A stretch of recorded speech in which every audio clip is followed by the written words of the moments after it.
నమస్తే అండి. ఈరోజు దొండకాయ వేపుతున్నానండి.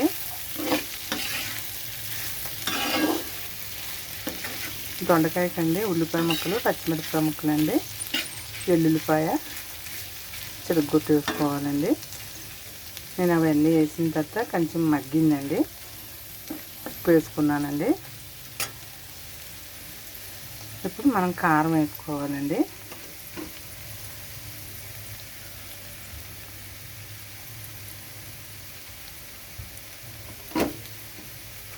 కారం వేసుకొని చిన్న చెక్క మీద అలాగా కలిపి మూత పెట్టుకుంటండి.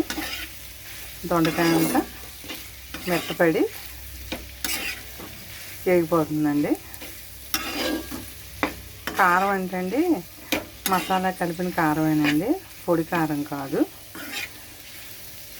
సంవత్సరానికి ఒకసారి ఆడించుకుంటామండి. అందులోని మసాలా అంతా ఉంటాయండి. అందుకే నేను ప్రత్యేకంగా మసాలా వేయనండి. ధనియాల పొడి అవన్నీ వేయను, అన్నీ అందులోనే ఉంటాయి.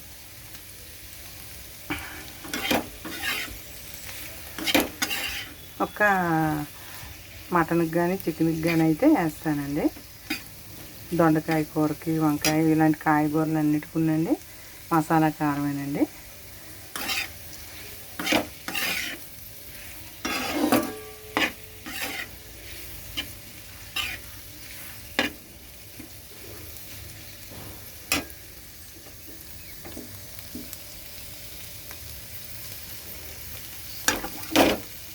సాంబార్తో కానండి, ఆకుకూర పప్పుతో దొండకాయ వేపుడు తింటే బాగుంటుందండి.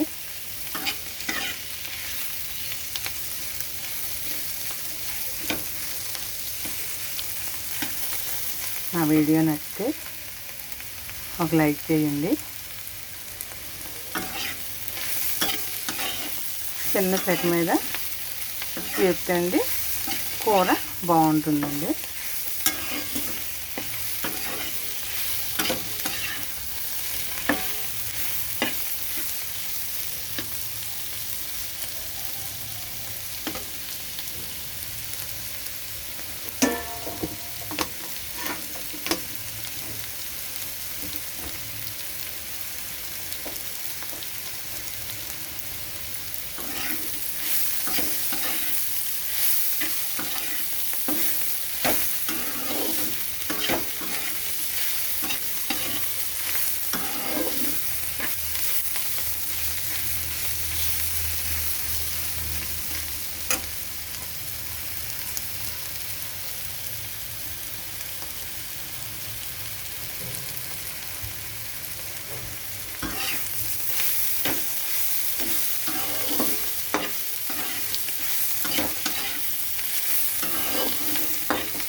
దొండకాయ కాయలు ముదిరిపోయిన కాయలు అయితే అండి చక్కగా కోసి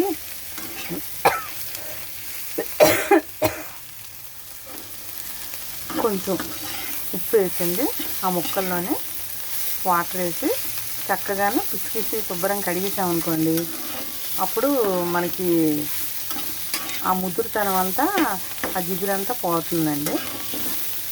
కాయలు ముదిరాయనుకోండి ఒకటో రెండో, చక్కగా కొంచెం ఉప్పు వేసి వాటర్లోనే చక్కగా పిసికేసి మనం కడిగించుకుంటే అండి, అప్పుడు లేత దొండకాయ ముక్కలు ఎలా ఉంటాయో అలాగే ఉంటుందండి.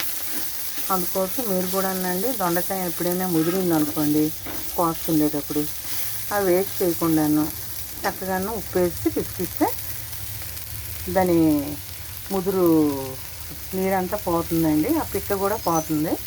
అప్పుడు మనం కూర వేసుకోవచ్చండి. అంతేగాని అవి వేస్ట్ చేయక్కర్లేదండి. ఇలా చేసి చూడండి మీరు.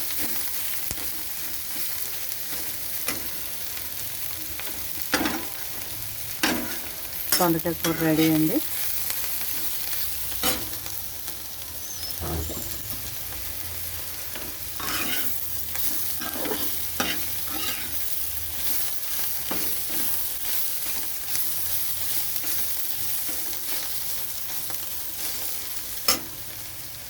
బాయ్ అండి.